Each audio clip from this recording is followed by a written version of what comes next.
The Chinese government says that it's going to stop the price war in China. It's going to put an end to the crazy discounting which has benefited consumers all across the country and even consumers outside of China as well. But has it benefited the car brands? Well, maybe not so much. Hello, my friends. Great to have you with us. I'm Sam Evans.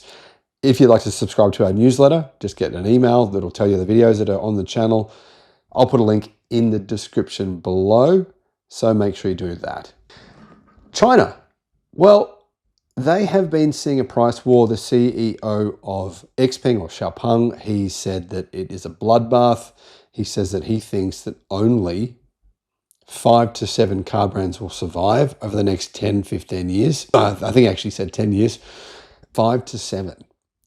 But that could mean that some car companies will join together. What is happening in the Chinese car industry is what happens in almost every industry in China. Players, or the big players, will basically do what Amazon did, right? Undercut everyone else until they put them into bankruptcy. That's what happens very, very commonly in China. And I'm not saying this is necessarily a bad thing, because what it does force is, it does force some companies to innovate. Some companies that are small companies, you would think they wouldn't survive, but they are forced into that situation where you either innovate or you die. And when your survival depends on innovation, it pushes the kind of technology change, the kind of disruptive technology change we're seeing in China. It pushes companies to the level that they probably themselves never thought they'd hit before. They thought themselves, would we have predicted we'd have these kind of cars on the roads at these prices 5 years ago? Probably not. But the Chinese government has said it will take action to stem the large oversupply of new vehicles in China. And by the way, that's not just Chinese car companies, that's legacy automakers as well, which it says has led to domestic price wars and irrational competition that is destroying the industry's profitability. Does the Chinese government really want to put a stop to this though? I mean, considering that Chinese automakers are doing better than ever, they are disrupting legacy automakers in a way that they never had before. Does the Chinese government really mean this? I don't know. I don't know about that. The move to focus on a sustainable automotive industry could put an end to cut-price Chinese cars and provide consumers with better vehicles, but at higher prices, says car expert. Do you guys believe that? Do you guys think that discounting will stop? That these low-priced Chinese EVs, or I should say really well-priced Chinese EVs, are suddenly going to just stop? I don't think so. In a State Council report published last week, Chinese authorities admitted the country had an oversupply of new vehicles from its factories, something it had previously denied. But yeah, I mean, obviously everyone's known for a long time there's an oversupply. This oversupply is not just in China.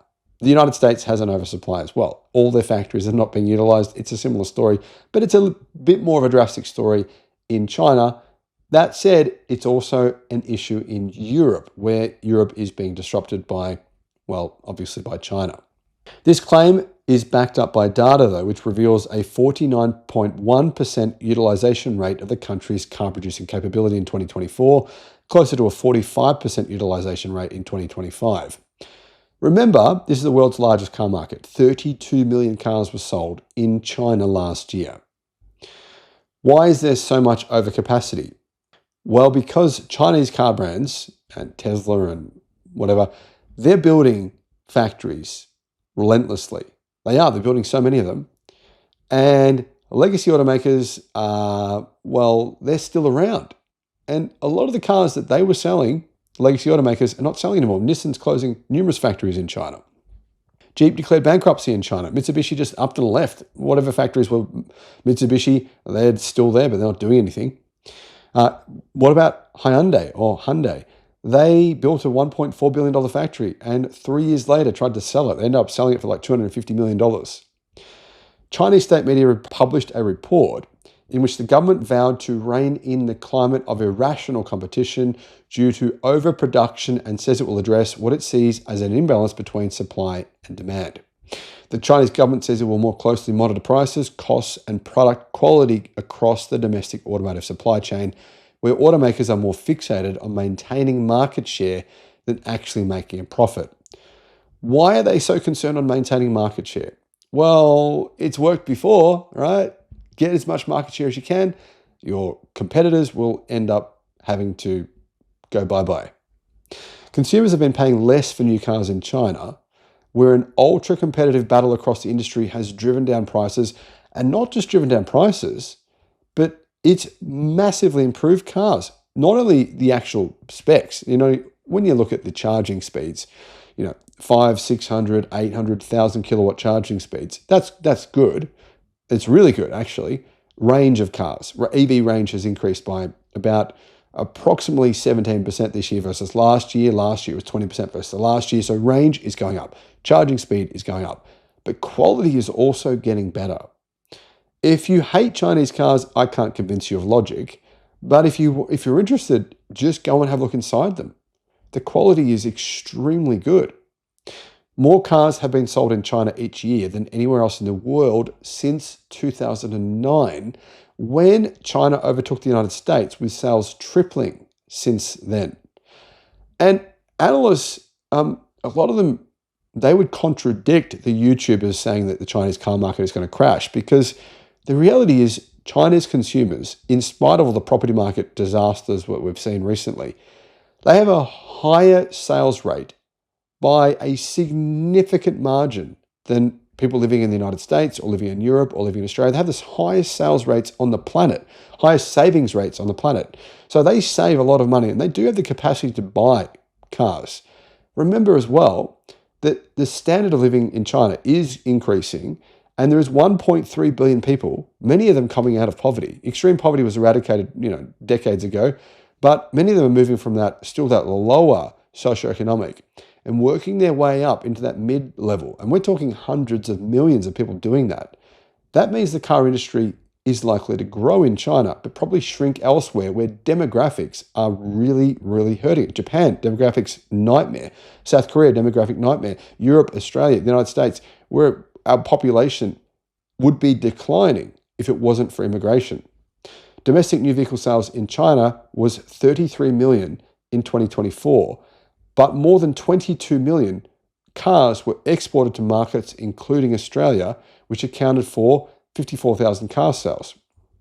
Australia is a small market, but China's exports mean that it has quickly gone from the fourth largest exporter in the world to the first largest. That happened early last year. The export figure also includes, though, potentially these zero mileage cars.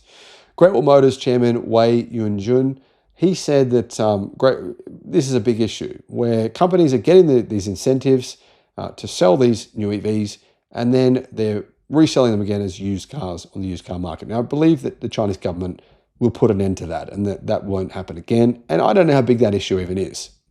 Zero mileage cars come from Chinese automakers who have allegedly recorded vehicles as being sold domestically to meet local quotas before shipping them overseas where they're sold as used cars. I think this issue is being overblown. Now, is it real? Yes, but I just think the numbers are not big enough that it's really going to make a big difference whether this is stamped out or not. Anyway, it is worth mentioning that of the many, many brands in China, not many of them are actually making money.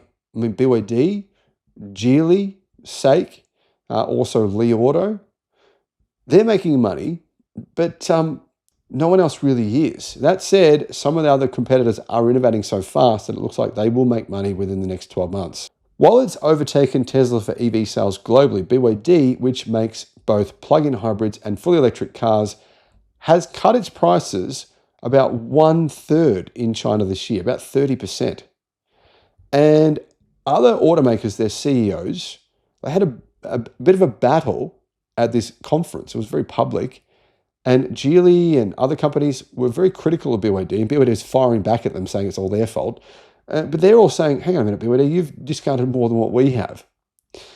Anyway, when they're not accompanied by higher sales, lower prices, and therefore profits can result in a reduced focus on quality, innovation, investment, and for governments, reduced tax revenue and impacts on the broader economy, says carexpert.com.au. Now, of course, CarExpert, a lot of their funding currently comes from Japanese car brands and European car brands, etc., not so much from the Chinese. So they want to probably water this down a little bit.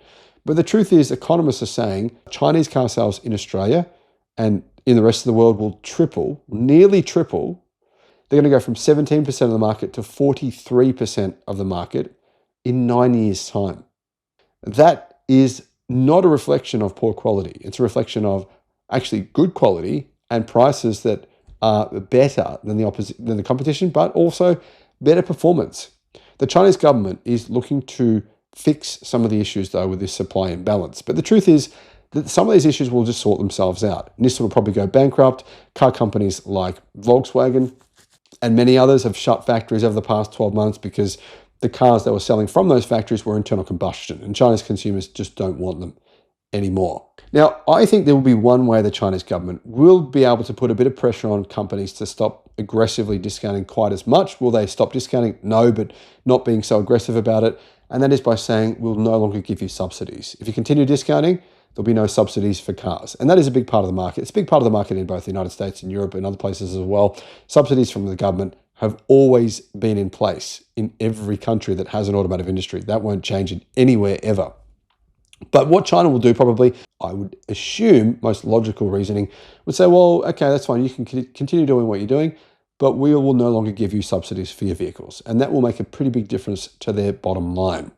It also does put some strain on relationships as well. And relationships are key. They're really key to having a successful business in any country, but probably more so in China than, say, in places like Australia. So I do see the price war being reined in a little bit.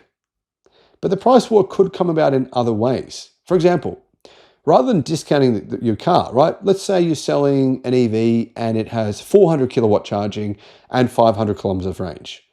Rather than discounting it, companies will probably get around it by saying, oh, there's no change in price. We're going to keep the price the same. But all of a sudden, it's got 700 kilometers of range and 600 kilowatt charging.